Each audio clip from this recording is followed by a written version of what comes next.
This is the third, and as we've been talking about this morning, possibly the final part of The Hobbit. Is it the end of The Hobbit? Because this is, I mean, it's a great film. It's going to be huge.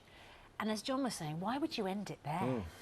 It is definitely the final Hobbit movie. I can guarantee you that. I mean, there's a great end to the movie where Peter just hooks you in to the beginning of the Fellowship of the Lord of the Rings, and the last moment you think, I'm going to go back and revisit what happened with the Fellowship. So, but I do think it's the end of. You do really think it's over? It's like a ring.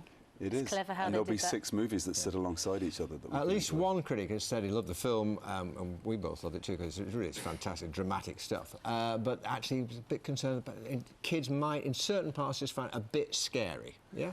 It is. I mean, I think it's the one thing that people have loved about Tolkien is that he's not afraid of the dark, and he's not afraid to be frightening. And Peter understands that, and he's really showing war as it should be portrayed. You know, he's not shying away from the violence and the fear that's involved. I think kids like to be scared. I mean, they know it's going to be a scary film. They like to be shocked, and they're dying to get to the scary bit, aren't they? Yeah. Yeah.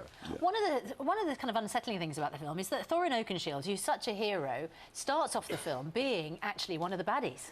Yeah, I mean, he's not in a good place at the beginning of the film, and you see him hit rock bottom in terms of his psychological journey. He's consumed with dragon sickness, but the words of Bilbo Baggins and his friend Dwalin, he does emerge and become victorious on the battlefield again. He's redeemed. You're kind of the hero in this film. It's mainly your film, isn't it, this one?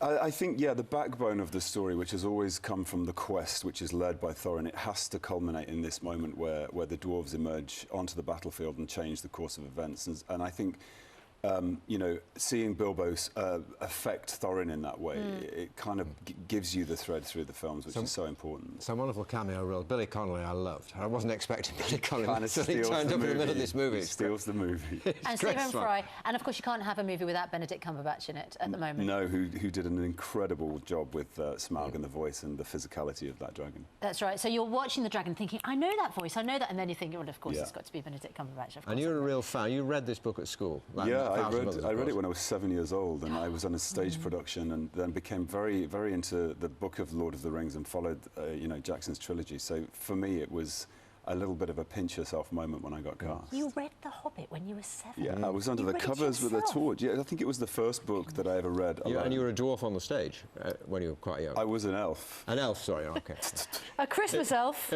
Not a Christmas elf, I was I was an elf. Stand by, boys. Yes, steady.